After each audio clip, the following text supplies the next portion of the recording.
You're listening to the Valley Current.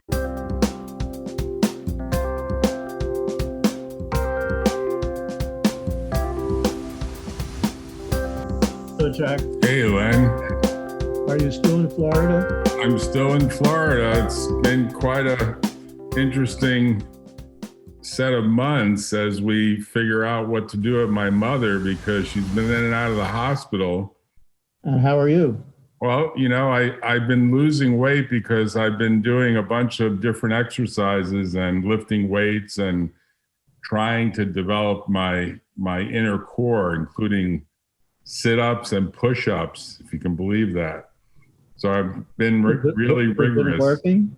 It's working, yeah. It's been like a pound or so a week, but so far so good. I have to say I'm pretty happy that my exercise routine has actually improved compared to California. California, it seemed to be sort of dragged down by being in an office most of the time. The weather here is delightful for the winter. It's going to hit 75 degrees today, or maybe it did hit 75 degrees. I lived there for several years. I do know that. Yeah, I mean, it's. I now understand. I never really fully understood Florida weather. I now understand it. You have to live somewhere for a while to really appreciate it. Yeah, well, on the other hand, the politics of that state doesn't appeal to me at all. Well, you know, there are a lot of people that are much more middle of the road, but I agree with you. There's definitely a lot of rednecks out here. There's no question about that. Well, when I lived there, I lived in redneck country, which is Gainesville. Right. Yeah. Up there, it's awful. It seems to me that the one thing that is true, and I was surprised by this, the Carnegie Mellon survey suggests that at least in the county I'm in, which is Hillsborough, or two counties, Hillsborough and Pasco, but in each of those counties, the Carnegie Mellon survey says that the infection rates are about 1/3 what they are in San Mateo and Santa Clara County. So San Mateo and Santa Clara County, the Carnegie Mellon survey today is saying that the numbers are like 15%. I don't know if they're accurate. They're doing survey data. I don't know how they're doing at Carnegie Mellon. But they're saying in Hillsborough and Pasco, they're under 5%. Well, what are those percentage? What does that mean? The statistics that I hear on TV and radio and elsewhere are impossible to understand because the people who recite them do not know what the heck they're talking about. Does percentage mean a number of positives from, let's say, 100,000? Or does it mean a percentage of the entire population of the state or the county or some unit? Okay, the way I read the data, I'll show you how it appears. Just give me one example. So one example, they say for Hillsborough County in Florida, yes, the population of the county is 1,472,000 people, 4,471,868.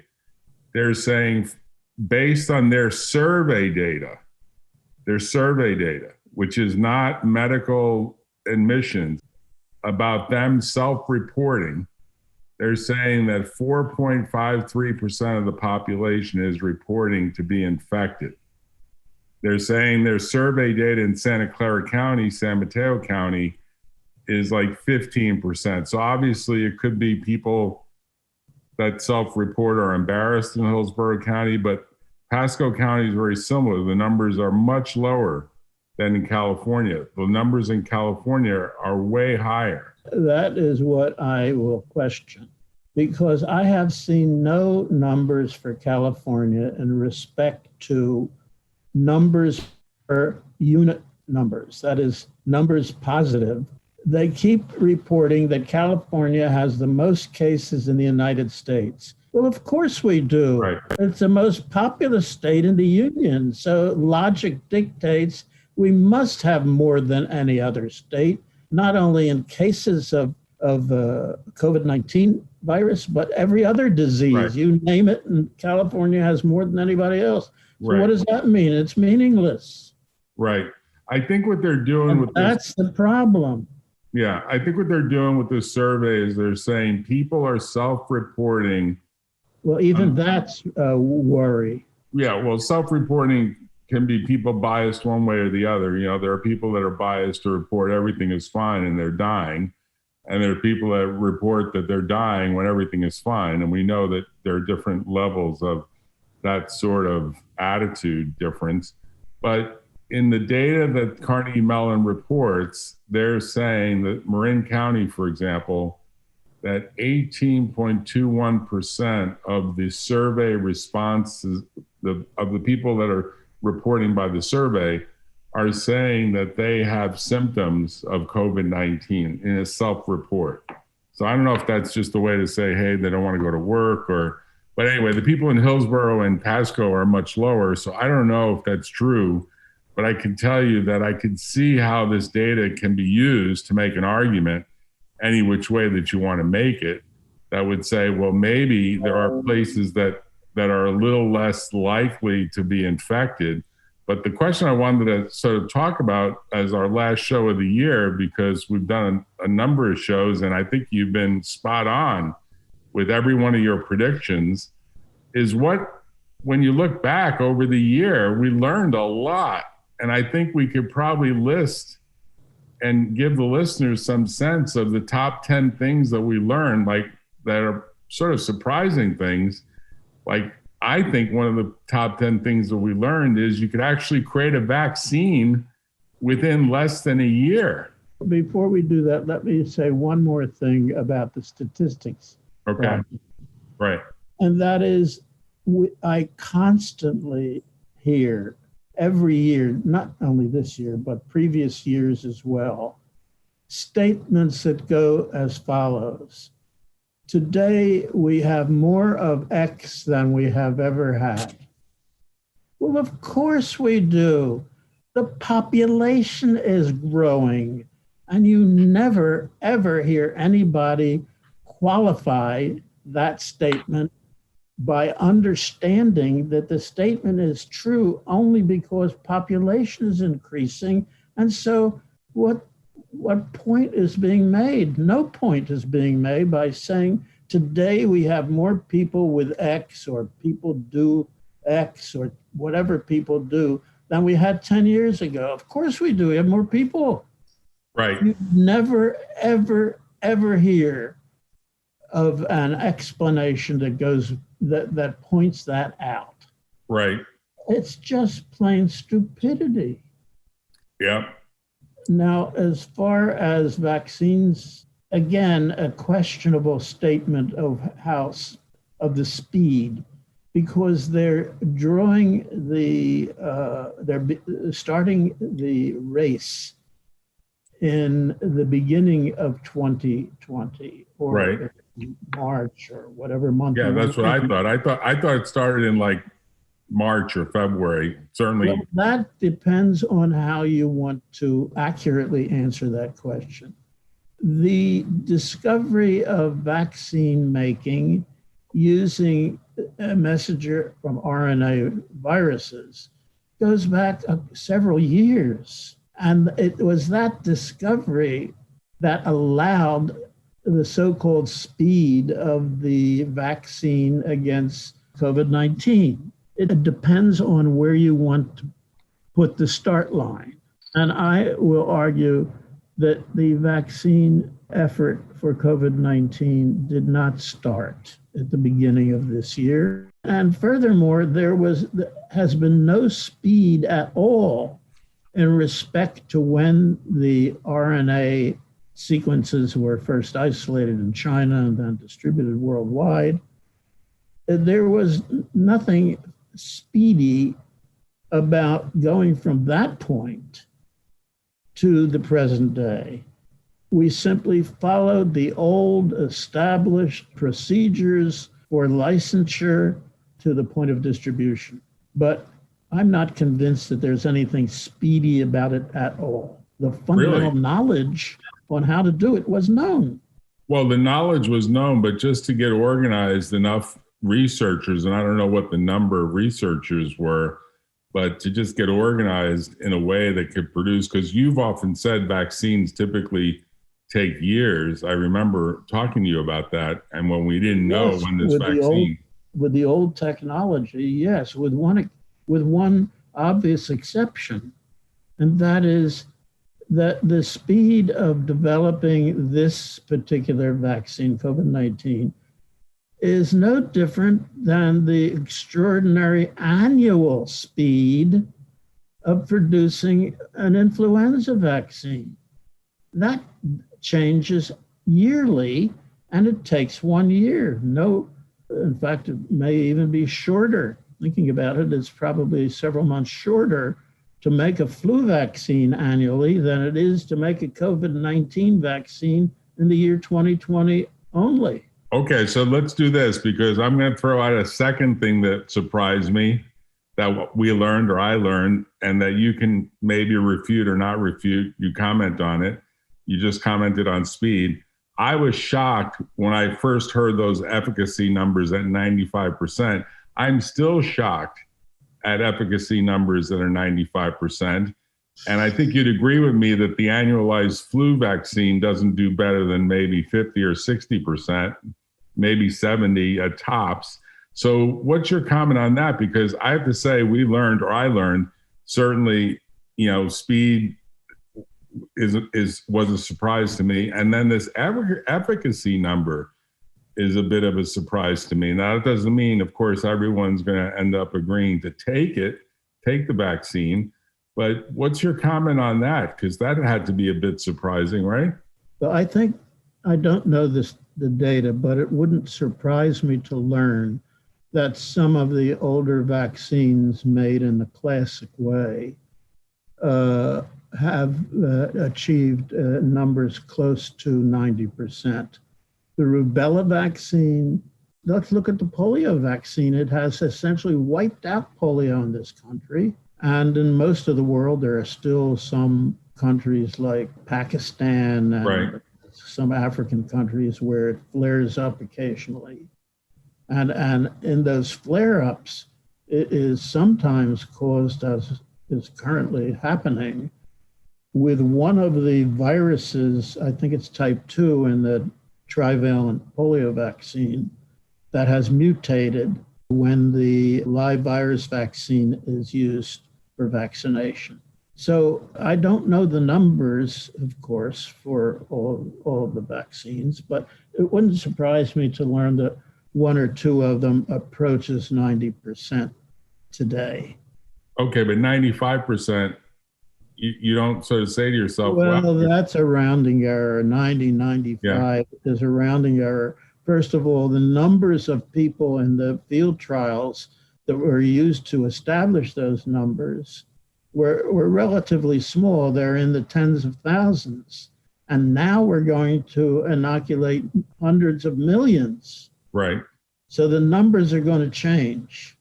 You think the numbers it's doubtful that they're going to go down. Better. It's more likely that they're going to go down. Right. So let me hit you with the third point, which I think is surprised me, but maybe it didn't surprise you. This idea that we could actually successfully do distribution of vaccines that had to be refrigerated or frozen at these sub-zero temperatures, I would never have imagined that we would ever be able to pull this off. Now, we don't even know if we're going to pull this off, but to imagine moving freight at below zero temperatures, it's a little surprising to me that we're actually engaged in that. And I guess it's just the way it has to be, given the nature of the vaccine. But it looks like we're organized to make that happen. Well, most people who discuss that matter that I have heard on TV especially fail to understand that there is a commodity that is available in most cities in this country and abroad, wherein the accessibility of temperatures of minus 70 degrees Celsius, which is what's required for that Pfizer vaccine, is readily available. As dry ice. Yes, I get my pastrami delivered to me from Katz's in Brooklyn, New York, in 2 days in something called dry ice. Mhm. That's not novel. We've had dry ice around for decades, if not centuries. So they all, many of them say, well, it's difficult to do because you have to have an electrically operated, very expensive freezer. And I have owned several, by the way, one of which failed and caused me to lose all of the research I did that ultimately was redone and resulted in that first paper that I published. So I know all about electric sub-zero freezers. In fact, that's the name of the company. People have to understand that there is such a thing as dry ice, and it lasts for days and days, depending on how it's enclosed. The other thing that's available is liquid nitrogen. Mm-hmm. And you rarely, I don't think I've ever heard anybody say, well, you can use liquid nitrogen. Well, I used to top up my liquid nitrogen freezers monthly from a source in Santa Rosa. There are liquid gas companies all over this country and abroad as well. And liquid nitrogen is cheap, very cheap, pennies per liter. And you top up a liquid nitrogen freezer once a month if it's a normal size. You can get bigger ones that get topped up automatically. In other words, they have a liquid nitrogen tank connected, and I had this system too, connected to the freezer itself. And there is an electronic device that will deliver liquid nitrogen from the storage source to the freezer electronically when it gets down to a certain preset point. So all of this technology has been known for years. In fact, it's been known for decades. And I'll tell you something amusing about its origin. The origins of liquid nitrogen use in the field of biology, in specifically in cell culture and in vaccinology, had its origins in veterinary practice, which most people don't know, but I'll explain it to you. When it was discovered that you could freeze equine sperm efficiently, which I think goes back to the 30s or 40s, it then happened that ranchers who were in the business of raising cattle had developed a technology, and that technology was lifted directly out of the veterinary sciences to the cell culture lab and the vaccine labs. And the containers of liquid nitrogen, or the liquid nitrogen freezers or refrigerators, are identical in the cell culture and virus labs as they were on the back of a pickup truck that drove out into the pastures and reconstituted or thawed ampules of bull sperm in order to inseminate cows. Right. And that technology was lifted entirely into the field of cell culture and vaccinology in the early 1960s. Right. So I had many of these tanks, and I've dealt with liquid nitrogen for decades. But nobody talks about liquid nitrogen. Why not? I used to carry liquid nitrogen tanks on flights to Europe to carry my cells for distribution all over the world. So you think the distribution problem sort of has a good historical grounding and probably will not face a lot of challenges, even though it is sort of a logistical issue to make sure the stuff stays below 70 degrees Celsius, right? Of course, there are out of the way places where it might be difficult, but what's more rural than a cattle ranch? Right. So let me hit you with the fourth point, which really surprised me, at least in Silicon Valley, and particularly with respect to knowledge work in Silicon Valley. The speed at which Silicon Valley and really the rest of the nation adapted to this online Zoom meeting kind of approach, where everyone would have probably said, oh, if you can't have meetings and they can't be in person, you'll never be able to succeed in building anything. People will be confused. It seems as though adaptation happened pretty fast and is continuing to happen pretty fast. And people are getting used to having these conversations over a TV screen or video screen. And that's becoming kind of almost the default approach. That surprised me. I don't know how you feel about it. I don't know if you see it the same way. Obviously, the technology has been around almost since, let's call it the 1964 World's Fair. I remember when I was a kid, the New York World's Fair, and this thing called the TV phone or the video phone was shown by AT&T, or what was then whatever the name of AT&T was. I think it was AT&T.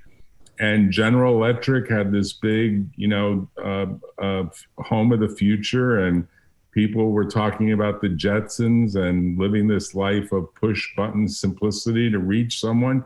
I don't need your phone number anymore. I just tap on something that has your name, or you tap on something that has my name, and all of a sudden we're connected. No dialing, no nothing. I mean, it's pretty amazing if you think about it. Yes, I agree that the speed of its adoption has been phenomenal. But there are also other examples that preceded.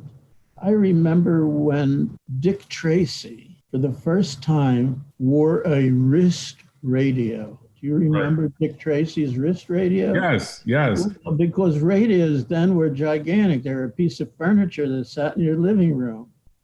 And they didn't get smaller until many years after Dick Tracy's wrist radio. Right.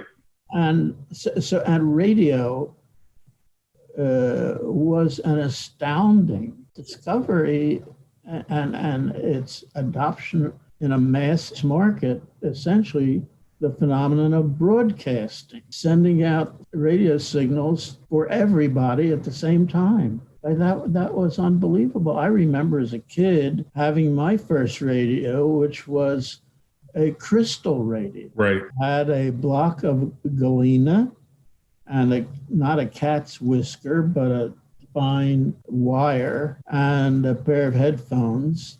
And I could hear radio stations. When I lived in Philadelphia, I could hear stations in Pittsburgh, Boston, New York, Baltimore. It was astounding. Right. One day I got a phone call when we had our early telephone. I answered the phone, and the lady at the other end said, "We're doing a survey." She said, "We'd like to know whether you own a radio." And I said, "Yes, we own a radio." "What is the manufacturer?" I said, "There is no manufacturer. I made it out of a crystal of galena."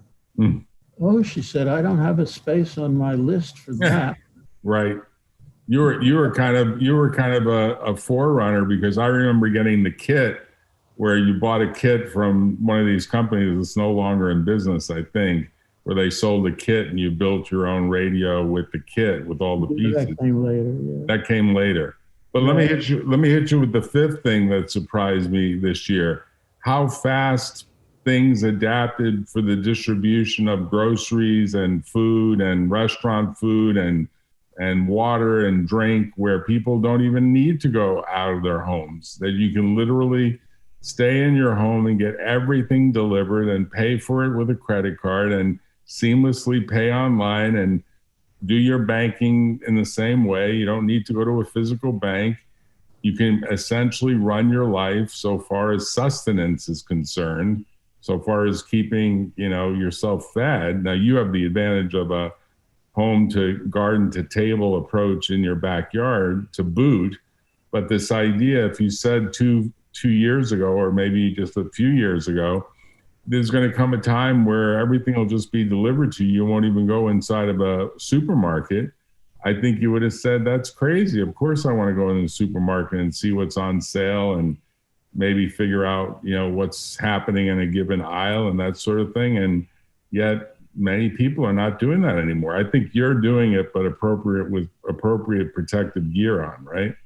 Yeah, I agree with you that has been another phenomenon that was unanticipated, and it works almost to perfection. And we have Amazon that pioneered that that whole area and has become the dominant player in that field. I don't think Bezos could have ever imagined the shot in the arm that this COVID-19 has given his company. I think it's gone up like 10x since the beginning of the COVID sort of scare or reality, whatever you want to call it. Well, what's even more remarkable, an order of so many disparate products get together into one or two boxes to be sent to customers. Right. The technology for that, I don't understand how it's done, but it's mostly done electronically with robots. Right. There's a great video that Amazon puts out that talks about how even though it's putting a lot of robots on its warehouse floor, it will always have people that are guiding the robots and not the robots guiding the people. Now, I don't know how true it is, but they clearly are saying that they're still hiring and they still expect to be the biggest employer of the world. I don't know who that will be, but Amazon, I think, is suggesting it might be Amazon. And in many ways, this idea that maybe this is point number 6, this idea that robots are going to help people do a lot of this work so that you can get almost an instantaneous delivery. This idea that, like, I needed a plumbing supply today and I didn't think about going out to a plumbing store. I just went to Amazon and found the exact part and ordered it, and it'll be here tomorrow. I mean, literally, I probably could have paid extra to have it delivered today, but I said tomorrow's fast enough with no delivery fee, and then I'll deal with the plumbing issue tomorrow. But, to imagine that you would do that, that you wouldn't go yourself to a hardware store and you wouldn't sort of kill 2 hours, whereas this thing will get delivered to the door tomorrow.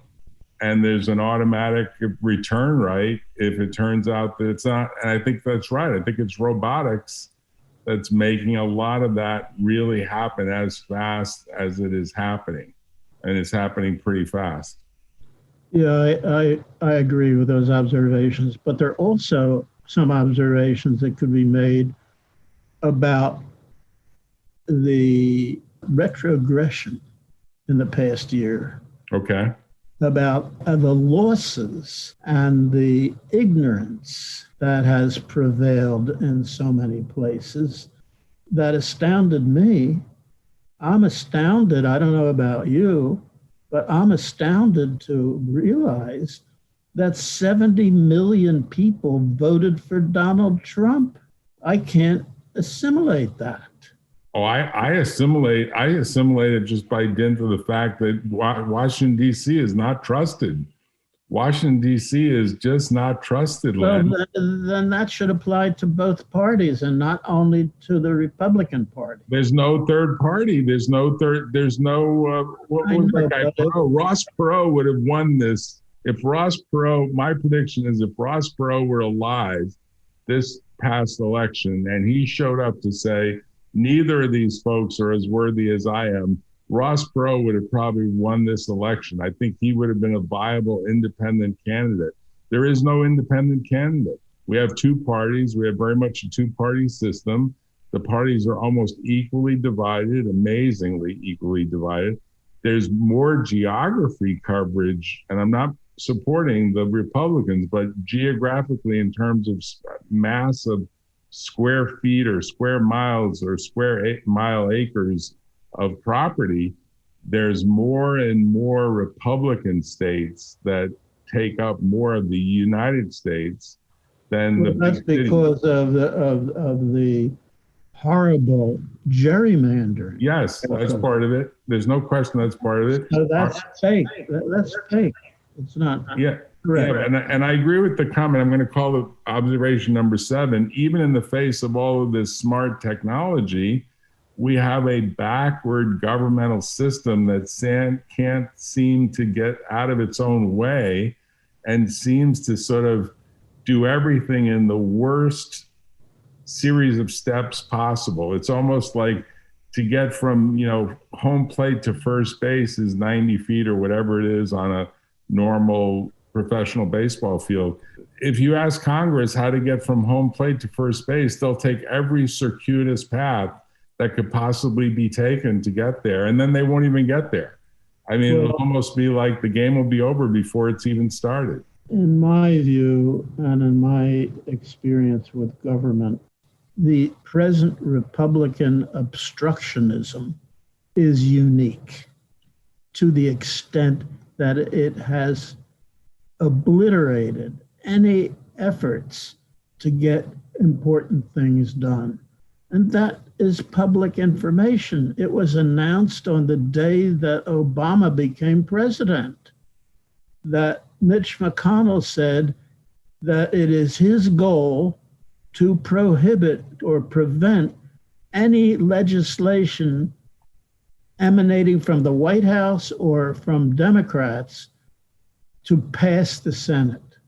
You know that. Right. It was public knowledge. Right. Well, that statement alone indicates a mental set that was never anticipated by the founders of this country. Right. You could argue it's shameful behavior, and the Senate that existed in the 1950s. No Democrat has ever said that, to my knowledge, and if they did, I'd never vote for them.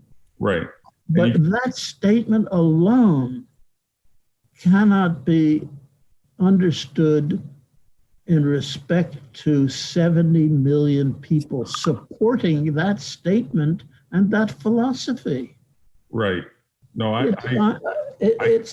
it's how Hitler rose to power, and I've stated this before, and it's still true. It was Hitler's propaganda minister who made the statement that many people have, if you tell a lie often enough, people will believe it. Right.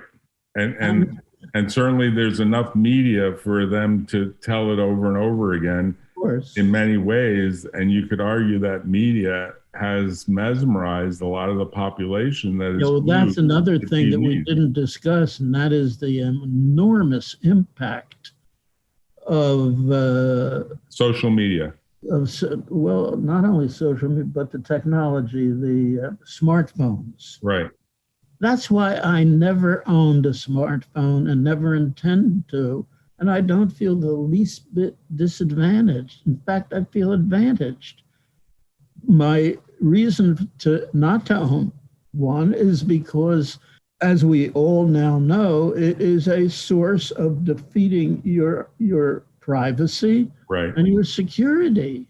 And, right, and furthermore, I have never, unless you can tell me, understood what advantage that has over my laptop.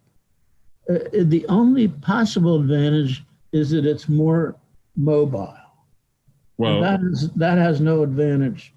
For a lot of kids, this idea that you can basically have it in your pocket anywhere, whether you're riding a bike or walking down the street or anywhere else, you can't really manage a laptop doing these activities where you are outdoors. Of course not. But that so-called advantage has a very steep price to be paid. Right. That is their loss of security and their exposure to all of the garbage on those social networks. And the fact that it has been taken advantage of by the Russians, for example, is a good example of why the downside is so misunderstood. Right. And I think that's probably point number 8 and 9. 8 is this enormous impact of smartphones and social media in sort of repeating things that you might say are the lack of ethics of government in DC is playing out. Those things are playing out like, hand in glove together, because people are now not getting paper newspapers anymore. I mean, I used to get 5 different paper newspapers, and I loved getting paper newspapers because just to see the layout of the page and what they put where itself was very instructive. And of course, nowadays, paper newspapers are a thing of the past, and people get upset if you get paper newspapers because they think you're not recycling enough. I know my family here, if I said, oh, I want to get the Wall Street Journal, the New York Times, I used to get the Christian Science Monitor, Financial Times, and one other, like San Francisco Mercury or San Francisco whatever, and then a bunch of the legal newspapers. And I still get the paper version. I'm just looking for one here of these newspapers from New York that come by postal mail, because I still keep up with New York law that way. But as a general proposition, the lack of having a paper newspaper is creating this tunnel vision where people are segregating information down to these very small silos. And it really does prevent them from having a more open mind, I think, about what may be going on right now. And it probably does create more extremes, which is why you get 70 million people to vote for Donald Trump. I mean, I wasn't one of them, but there are a lot of people in Florida clearly that voted for him, as well as other conservative states. There is enough bias, lying, and exaggeration and ignorance on television, regardless of the channels today, to realize that that's multiplied 1 million times on these cell phones is unbelievable. No wonder we have so much misinformation. And maybe that's the explanation for the 70 million who believe the lies that appear on these social media. It's just incredible. The danger that provides to the safety and existence of this country is profound. So let me wrap up with the 10th observation that I'll make, or you tell me if I have it right, because I was surprised, although you hinted at this a while ago, that the mutations would emerge of this virus as rapidly as they have. It appears that we have at least one mutation existing in the UK, which has barred anyone traveling to the US from the UK. There may be other mutations in other countries. You predicted a while ago that Fauci and others had to be worried about whether mutations would happen faster than the vaccine. And there's always a race between the vaccines and the mutations, as we've seen with the normal flu virus, as you noted a while ago. But the fact that already on our radar is a new mutation of this, I guess they're going to call it, I think they're still going to call it COVID-19. Maybe they're going to call it COVID-20. I don't know how you label mutations. I guess they could get a new name like COVID-21 if that's when it's viewed as coming around. But this one appears to be something that people are worried about, in the UK has more or less shut down, as has the San Francisco Bay Area, according to everything I read. It looks like now they're calling it a misdemeanor to violate the curfew law in San Francisco, which means we're going to criminalize what would otherwise be viewed as normal behavior, and as part of a real concern that the spreading won't stop until people stay at home and stay at home long enough for the virus to subside. Well, that mutant that has been discussed now, existing in the UK and in many other countries, is absolutely no surprise whatsoever. And the probability that it exists in this country today is like 90% probability.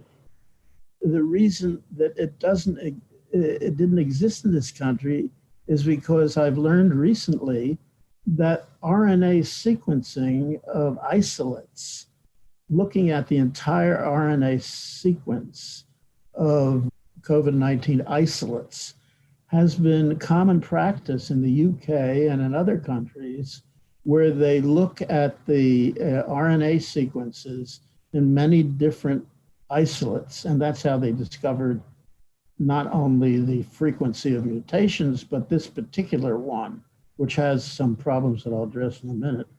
But in this country, we haven't been doing RNA sequencing of the isolates to the extent that it has been done in other countries.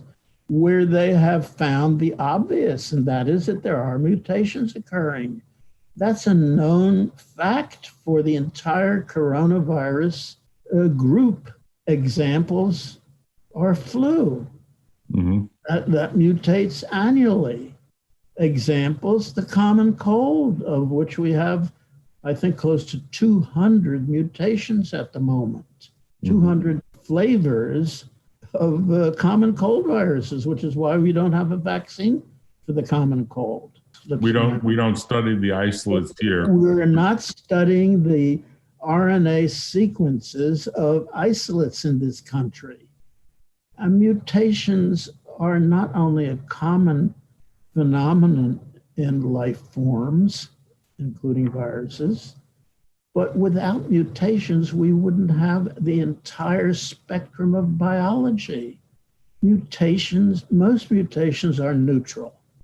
They don't affect anything that we can obviously detect, or do they affect the function of a particular life form? But mutations give rise to different life forms, and over evolutionary time periods, give rise to things like human beings. Mutations are essential for life. Right, they're essential for evolution, and the virus is certainly going to evolve. There's no question about it. Well, probably a mutation occurs in every person who's been affected by COVID-19. There are changes in the RNA sequences, but they don't usually become apparent. Furthermore, what I have forgotten and now recall is what they claim is that this so-called new isolate in the UK is more infectious. Right. How in the world is that measured? And where is the data? I have never seen any data. What does it mean to be more infectious? Yeah, I reacted the same way, which is this just sounds like hyperbole, maybe to push people towards staying in and less about any real data. Right.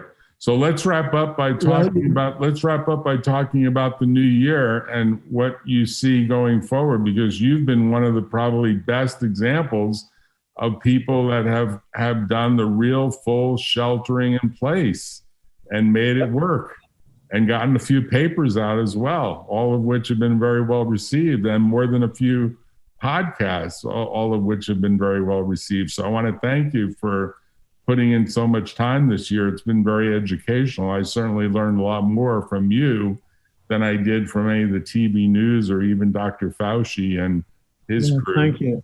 So you've done an excellent job, Len. I want to thank you and look forward to next year. I wish I could raise a glass with you in person, but I'll raise a glass here figuratively and ask you to have a really healthy new year and look forward to being with you next year. Wish you. Yeah, you take happy care. New Year for me. I'll tell you what a happy New Year for me would be. Yes. To see the Trump crime family all in orange jumpsuits. You know what? They have jet planes that will make their way to some other country before that'll happen. I mean, unfortunately, the reality is these people have access to money, and they have access to transportation. And, you know, a lot of people think Hitler eventually retired to South America just to finish on the Hitler story. And I wouldn't be surprised if that weren't the case. I would be surprised, frankly, if someone said, "Oh no, we found his DNA in a bunch of ashes or whatever." But I look forward to the other side of 2021 and continuing the discussion. I'm sure we'll have other insights. I know the insights you've given have been very helpful, and I know multiple listeners have said the same thing. So thanks for coming on. Well, thank you very much. You're welcome. I appreciate those sentiments. And I also enjoyed our many conversations. And I wish you and Lee and your family, your mother, Great. Sarah, Thank you. all the best for the next year. Yeah, thank you. Take care. Talk to you again. Bye-bye. Tune in next time on The Valley Current.